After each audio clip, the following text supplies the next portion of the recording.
Et salut à tous. Alors on voit que le marché crypto se remet difficilement de la dernière chute du Bitcoin. Le grand mouton qui une fois de plus a fait sauter tout le monde de la falaise. Mais on dirait que ça reprend sa route timidement, mais je pense effectivement que ça va continuer maintenant à pouvoir monter. Alors dans mes deux dernières vidéos, je vous ai présenté deux wallets, deux portefeuilles crypto que je considère très bons et qui viennent s'ajouter au portefeuille Descent. Souvenez-vous, c'est hyper important d'avoir vos crypto-monnaies dans vos propres portefeuilles parce que les cryptos que vous avez sur les échanges ne vous appartiennent pas. Ça ne veut pas dire qu'il ne faut pas en avoir. J'en ai aussi pour certains échanges. Ça permet plus de flexibilité dans les achats-ventes et surtout les ordres limites. Mais vous devez avoir la majorité de vos cryptos dans des portefeuilles physiques, dans des portefeuilles à vous qui vous appartiennent et dont vous avez la clé privée. C'est une responsabilité de plus, mais c'est hyper important. C'est le seul moyen de garder vos cryptos à l'abri et de ne pas subir les tempêtes réglementaires, les crashs de plateforme et les potentielles pertes associées. Je trouve que ce bull run est un peu particulier, il est un peu mou, mais je pense qu'il va être très explosif par la suite. En tout cas, ce qui est important en ce moment, c'est de préserver vos cryptos, d'acheter quand c'est bas, on vient de connaître un nouveau moment un peu bas là maintenant, et de revendre quand c'est monté, quand c'est plus haut. Est-ce qu'on va connaître un crash cette année? Peut-être. Est-ce qu'on va connaître un crash l'année prochaine? Peut-être. Est-ce qu'il arrivera plutôt l'année prochaine? Peut-être. Personne n'en sait rien, donc ce qui reste important, c'est d'acheter bas et de revendre haut. C'est la seule règle. Du coup, au fil de l'eau, quand ça monte, vous mettez du cash en stablecoin, et quand les marchés chutent de 15-20% comme là, voire 50% sur certains altcoins, vous réinjectez l'argent que vous avez sorti plus haut. C'est ce qui s'appelle simplement faire du DCA en achetant bas et en revendant haut. On peut pas savoir quand c'est le plus bas, on peut pas savoir quand c'est le plus haut. Ce qu'on peut juste savoir, c'est si on a vendu plus haut que ce qu'on a acheté. Et donc, on a généré des gains. Pour l'instant, passer par des stablecoins comme l'USDC, l'USDT, puisque dans la réglementation française, encore aujourd'hui, pour ceux qui sont sur le régime français, il n'y a pas de taxe quand on échange nos cryptos vers des stablecoins en crypto. Je dis pas encore, parce que de toute façon, ça représente un manque à gagner, encore une fois pour notre État et nos chers voleurs, et ils viendront sûrement à nous taxer les stablecoins aussi. Bref, protégez vos cryptos et achetez-vendez de manière intelligente. Côté information et XRP, je vais revenir aussi sur la perte de temps qui est absolument inconsidérée et que je vois tous les jours. Donc j'espère que vous ne faites pas partie de ces gens-là qui regardent des informations beaucoup trop, parce que ça sert absolument à rien à part vous faire perdre du temps. Il y a de plus en plus de fausses informations et globalement, les informations qui changent vraiment la donne, il y en a une par semaine, voire une toutes les 2 semaines, pas plus. Là, dans les dernières news XRP par exemple, et d'ailleurs je vais revenir un peu sur l'anatomie des articles crypto, surtout sur Ripple qui passe même dans des grands journaux de crypto, et vous verrez à quel point c'est juste là pour vous manipuler et vous appâter. Donc là, c'est l'article, disons, le plus factuel que j'ai trouvé pour expliquer où on en est rapidement. Mais du coup, aux dernières nouvelles, la SEC a proposé que Ripple paye une amende de 2 milliards de dollars pour terminer l'affaire avec la SEC, comme un accord entre les deux parties pour fermer l'affaire. Ripple s'oppose évidemment à cette amende absolument aberrante, et pour l'instant, on en est là. Ripple a déjà eu 3 victoires sur la SEC dans ce procès, et pourtant la SEC continue avec des trucs aussi aberrants que 2 milliards de dollars pour clôturer l'affaire. 2 milliards de dollars d'amende, c'est absolument scandaleux et aberrant. Donc Ripple a refusé et propose de payer seulement 10 millions pour clôturer l'affaire. En tout cas, je pense que celui qui résume le mieux la situation, c'est Stuart Alderoty, et qui dit « Dans une affaire qui ne comportait aucune allégation ou conclusion d'imprudence ou de fraude, et dans laquelle Ripple a gagné sur des questions importantes, la demande de la SEC n'est qu'une preuve supplémentaire de son intimidation continue contre l'ensemble du secteur des crypto-monnaies aux États-Unis. » Et pour moi, c'est exactement ça, et ça prouve qu'on est dans une espèce de show qui, à mon avis, sert un plus grand plan et qui est juste là pour faire patienter tranquillement les crypto-monnaies comme XRP, XLM et qui font partie de l'avenir et de l'ISO 20022. L'avenir nous dira donc si je me trompe, puisque je n'ai pas la réponse. Je suis qu'un humain comme un autre qui fait des recherches et qui essaie de savoir à quoi va ressembler notre monde dans le futur, et c'est toujours à vous de faire vos propres recherches. Et ne perdez pas de temps avec toutes les poubelles. Je vous en montre une. CoinTribune, qui profite tout simplement de la hype qu'on a sur XRP, pour dire quoi? Un gros titre qui appelle à la lecture. Crypto XRP à 10 000 dollars, point d'interrogation, puisqu'effectivement ils n'en savent rien. Un expert prédit des gains spectaculaires après la fin du procès Ripple SEC. Qu'est-ce que c'est un expert pour eux? Pour CoinTribune, on va le voir dans un instant. En tout cas, il continue en disant que certaines prédictions crypto le placent entre 100 dollars et 10 000 dollars dans les mois à venir.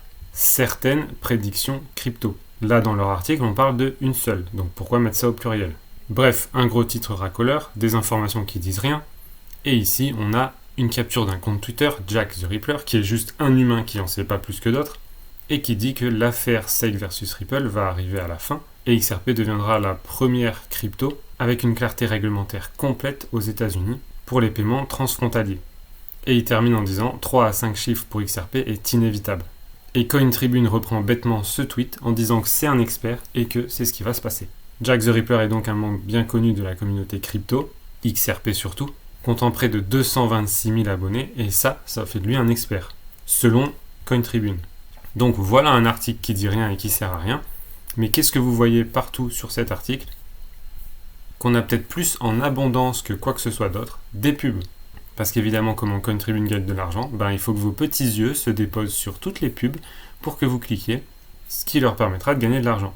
Donc, comme d'habitude, c'est des followers, c'est des vues, et c'est vous le produit. Donc, en l'occurrence ici, on a un article qui sert à rien, qui fait juste perdre du temps, dont le seul but est de faire un maximum de vues, parce que le cas XRP, ça fait des vues, et de vous faire cliquer sur autre chose, soit pour vous faire rester là, soit pour vous faire dépenser de l'argent pour que CoinTribune en gagne.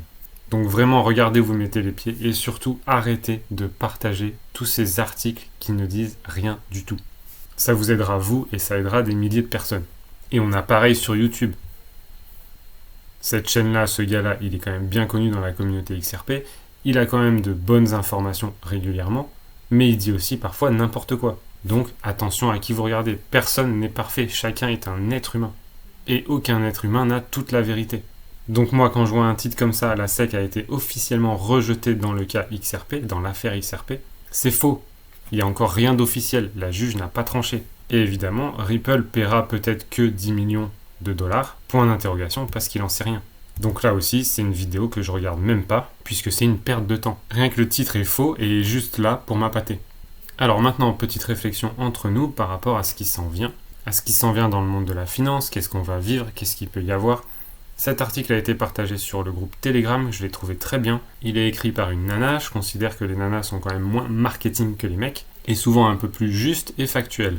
Ce que je dis, c'est pas une généralité, mais c'est ce que j'ai souvent noté. Donc en tout cas, j'ai trouvé cet article assez bien fait, et on va l'explorer un peu. Donc beaucoup parlent d'événements Black Swan. Ce fameux signe noir qui arrive occasionnellement, c'est un événement qu'on n'est pas censé pouvoir prédire, prévoir, dont on n'est pas censé connaître l'ampleur, et dont on n'est pas censé connaître les conséquences. Donc tous ceux qui vous disent le Black Swan Event arrive, forcément un jour ils auront raison, mais en attendant ils servent à rien. Puisqu'il y en a toujours eu, il y en aura toujours, en tout cas tant que le monde ne s'assainit pas, mais personne ne peut parler d'un Black Swan étant donné que ce n'est pas prédictible. Certes, je vous l'accorde, les gens qui le provoquent, forcément, peuvent le prédire. Donc effectivement, moi je regarde très peu l'actualité, je ne regarde plus la télé et je n'écoute plus la radio depuis très longtemps. Je me renseignais sur quelques journaux bien spécifiquement choisis sur internet et je commence à le faire de moins en moins aussi, puisque exactement comme je vous le disais, les articles sont de plus en plus dans une idée de faire des vues pour générer des revenus publicitaires, et donc de moins en moins dans de la qualité informative.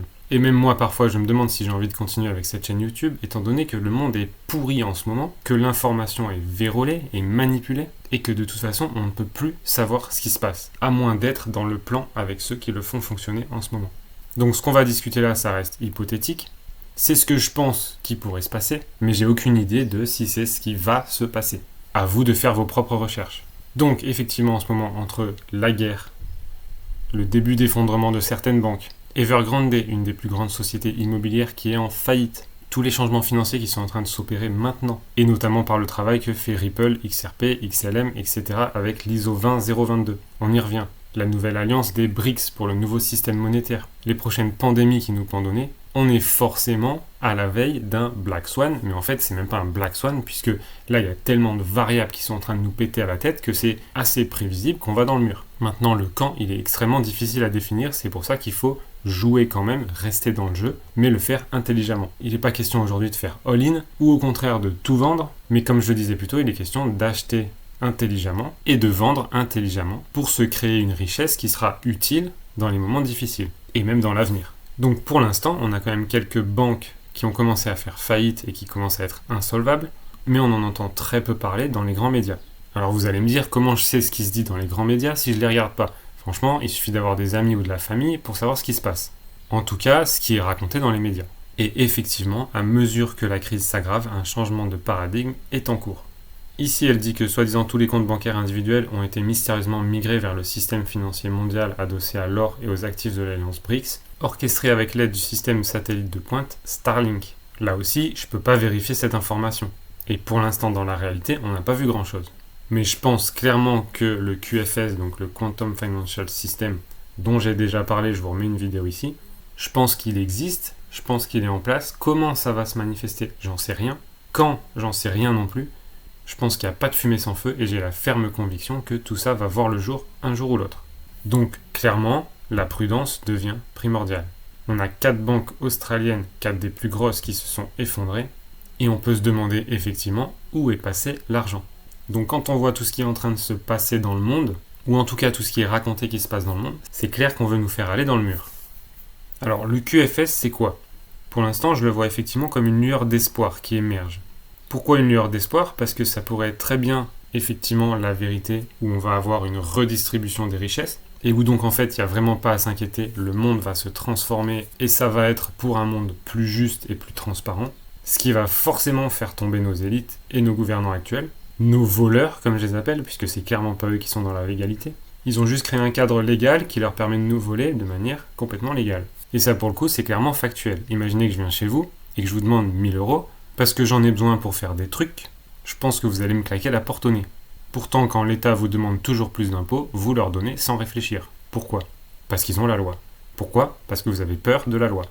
Et pourquoi on a peur de la loi, aussi merdique soit-elle ? Parce qu'on n'est pas capable de s'unir, on n'est pas capable d'agir de concert pour notre bien et pour être en cohésion et en solidité face à nos voleurs.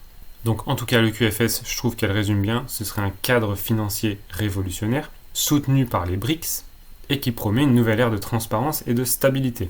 La migration des comptes bancaires individuels vers le QFS, facilitée par Starlink, est une avancée vers un avenir où les transactions financières seront sécurisées et infalsifiables. Et souvenez-vous, Starlink s'est effectivement relié à Elon Musk et à Dogecoin. À vous de faire vos recherches. Cependant, le quand et le comment restent un mystère pour l'instant. Donc, 4 grandes banques australiennes qui chutent, ça soulève une question, où ont disparu leurs immenses richesses ?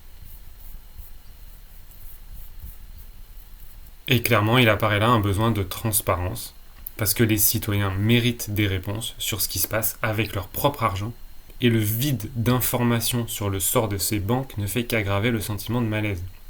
Et parce qu'en plus, c'est pas que en Australie. On parle de milliards de dollars qui ont juste disparu avec l'effondrement de ces banques. Donc, où est passé l'argent aujourd'hui, ça reste un mystère. Est-ce qu'ils sont gardés vers des lieux tenus secrets ? Est-ce qu'il y a un grand plan en jeu, orchestré par notre système financier mondial ? Ce plan est-il bénéfique pour nous ou pas ? On n'en a aucune idée. Donc il y a des choses qui ont l'air de se dessiner en arrière-plan, mais on a un tel manque de clarté que le vieil adage « garder de l'argent liquide à portée de main de côté » est probablement une décision prudente. Alors on le met où notre fric ? On les place où nos richesses ? Et alors que la tempête financière fait rage, il est impératif de rester informé, préparé et résilient. Le problème, c'est que informer, ça devient vraiment difficile. Préparer, ça, on peut. Et résilient, on peut aussi. Le chemin qui est devant nous, il est clairement incertain. Mais on peut quand même se prémunir et se protéger. Donc le reset global et Nezara Djezara ont mis le cap sur nous.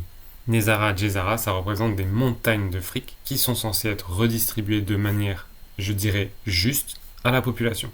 Donc le QFS, le système de diffusion d'urgence, et la révélation stupéfiante des insolvabilités des 9 plus grandes nations du monde, c'est tout étroitement lié.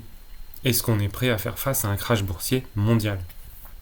Donc le QFS, c'est un système qui serait conçu pour remplacer les anciennes structures bancaires corrompues et centralisées qui nous tiennent tous en otage depuis des siècles. Mais du coup, ça signifie quoi pour monsieur tout le monde ? Et donc on a les protocoles Nezara Djezara. Donc c'est effectivement potentiellement probable, mais il y a aussi beaucoup de controverses et de complots. C'est en fait des propositions de réforme financière qui vise à éradiquer la pauvreté et réinitialiser les systèmes financiers pour redonner aux gens le contrôle de leur argent. On peut y croire ou pas, mais finalement c'est ce que la crypto est en train de dessiner. Redonner le contrôle de leur argent aux gens. La crypto le permet. Ce qui va faire que les gens continuent à être emprisonnés, c'est leur refus de vouloir utiliser ce système. C'est leur acceptation aveugle des nouvelles réglementations et lois qui sortent à propos de tout ça. C'est un peu comme si vous avez un système d'argent et de monnaie libre, que vous pouvez vous échanger et vous donner sans avoir cette contrepartie, ce manque à gagner à donner au gouvernement. Vous avez ce système, mais vous décidez quand même d'écouter les gouvernements, de payer vos taxes et de leur donner leur part. Donc bref, moi je pense que la solution viendra de toute façon des peuples, mais en attendant, on est en train de glisser tout doucement vers un nouveau système où il est possible d'avoir le contrôle de notre argent, ce qui était impossible dans le passé, hormis avec le cash. Et puis il y a le système de diffusion d'urgence aussi qui est régulièrement testé. Je connais des gens maintenant, même en France, qui ont eu des tests de ce système. Ça diffuse un bruit atroce et un message sur les téléphones mobiles ou les télés et qui va véhiculer la peur. C'est soi-disant pour nous protéger et nous prévenir en cas de crise, mais c'est aussi beaucoup plus pour nous faire peur. Est-ce que vous succomberez à la peur, à la manipulation ou pas, ça vous regarde. Et effectivement, vous vous dites peut-être que tout ça c'est n'importe quoi et que ça peut pas arriver, mais souvenez-vous, 2020 nous a appris que l'inimaginable peut se produire et se produit effectivement. Si je vous avais dit fin 2019 que 6 mois plus tard on serait tous confinés, obligés à rester chez nous, et que les caissières dans les magasins finiraient en cage de plexiglas, vous ne m'auriez pas cru. Pourtant, c'est arrivé.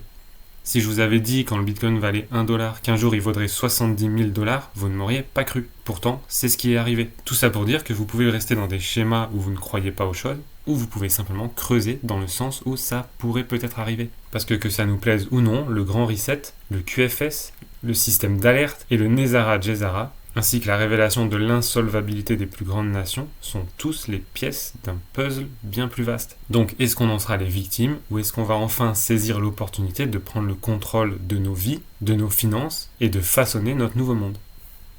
Parce qu'effectivement, aujourd'hui, on n'en entend pas parler, mais les États-Unis, le Canada, l'Europe, le Japon, Israël, le Royaume-Uni, Taïwan, l'Australie et la Nouvelle-Zélande sont en faillite. Pourquoi toujours plus de taxes pour venir combler toujours plus de dettes ? Parce que nos dirigeants font n'importe quoi avec notre argent. Et nous, on dit rien. On paye. Donc ça doit et ça va changer, puisque c'est dans un déséquilibre qui est devenu incontrôlable. Alors vous allez me dire, qu'est-ce qu'on en a à faire que les sociétés soient en faillite, que les nations soient en faillite ? On pourrait en avoir rien à faire, mais le problème c'est que 90% des gens ont peur. Donc ça va être un cataclysme incontrôlable. Donc on a un espoir avec ce grand reset et ce QFS. Est-ce que maintenant c'est un espoir, une graine posée encore par nos élites pour nous inciter à attendre sagement que la solution arrive ? Peut-être. Est-ce que c'est une vraie solution qui va délivrer le monde ? Peut-être. Mais j'en sais rien. Et je pense qu'il faut être ni manipulé dans un sens, ni dans l'autre. Le but de tout ça, c'est juste d'avoir plus d'informations et d'essayer de prévoir et d'être résilient face à ce qui peut arriver. Donc effectivement, je pense moi aussi qu'on est au bord d'un crash mondial. Et ce qui va arriver cette année, l'année prochaine, dans 2 ans, dans 3 ans, j'en sais rien. Parce qu'au final, ça a l'air long pour nous pendant qu'on est dedans, mais pour ce monde, ce dinosaure qui avance, c'est lent. Donc on peut aussi bien se dire qu'il va y avoir un crash dans 3 mois, que demain, que dans 2 ans. Et on s'en fout. L'idée, c'est de jouer avec ces variables.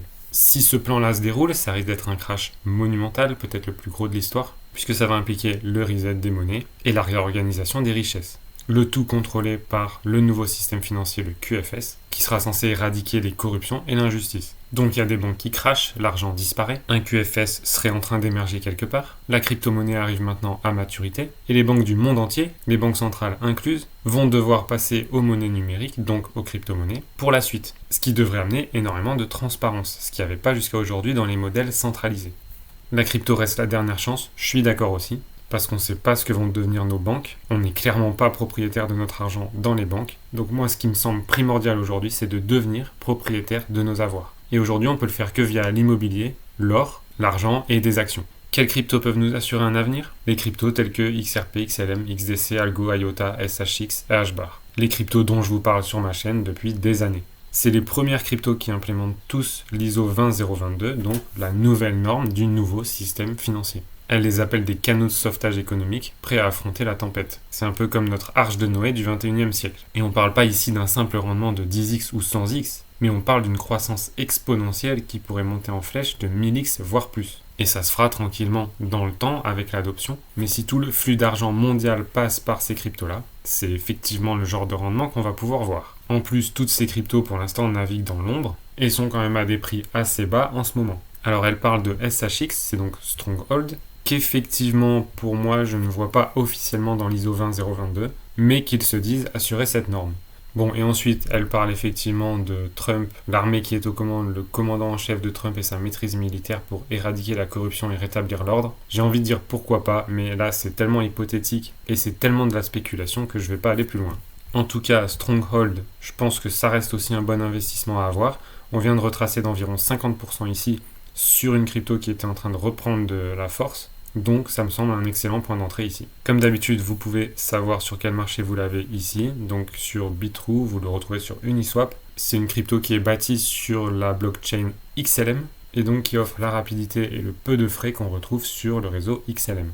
Qu'est-ce que c'est Stronghold exactement? C'est une infrastructure assez complète qui fournit vraiment pas mal de produits et services dans le domaine de la finance et des paiements. Et c'est une blockchain qui permet aussi de créer d'autres moyens de paiement, d'autres monnaies qui auraient la même performance. Donc si vraiment ils sont ISO 20022, ça pourrait être aussi un très bon investissement pour la suite. Pour ceux qui se posent encore la question, qu'est-ce que l'ISO 20022? Ici c'est un article qui le décrit assez bien et de manière simple. Donc c'est un nouveau standard pour les messages financiers interbancaires. En fait plus largement inter-institutions financières. Ça permet d'échanger des informations et donc aujourd'hui grâce à la blockchain des valeurs, de la valeur, de manière sécurisée et efficace, 7 jours sur 7, 24 heures sur 24. Ça a été créé par l'ISO, qui est l'organisme international de standardisation et qui est l'entité incontournable dans la standardisation et la normalisation.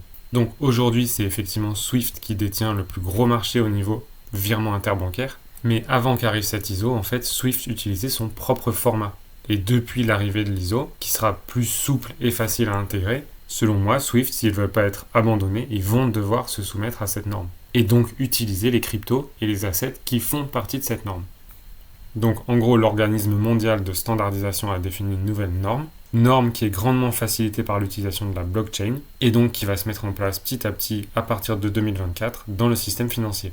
Il y a 2 sociétés crypto qui sont membres, et c'est les 2 seuls qui sont membres de l'ISO 20022, et qui sont Ripple XRP et Stellar Lumens XLM. Alors je pense effectivement que SHX profite et surfe sur la vague du fait qu'ils sont sur le réseau XLM, pour dire qu'ils vont être naturellement à la norme ISO 20022. Et enfin pour terminer et pour rappel, voilà donc la liste officielle des cryptos qui sont à la norme ISO en 2024. Et on a donc XRP, Cardano, QuantQNT, Algorand, Stellar, XLM donc, HBAR, IOTA et XDC. Donc selon moi, et encore une fois ça n'engage que moi, vous misez là-dessus, vous misez sur l'avenir. Ce sera peut-être pas explosif comme un memecoin, ce sera peut-être pas dans la hype comme un BNB ou un Ethereum ou un Bitcoin, mais je suis convaincu que long terme, ces cryptos-là, elles vont gagner et elles vont gagner très fort. L'avenir nous le dira. Prenez soin de vos cryptos et je vous dis à très vite.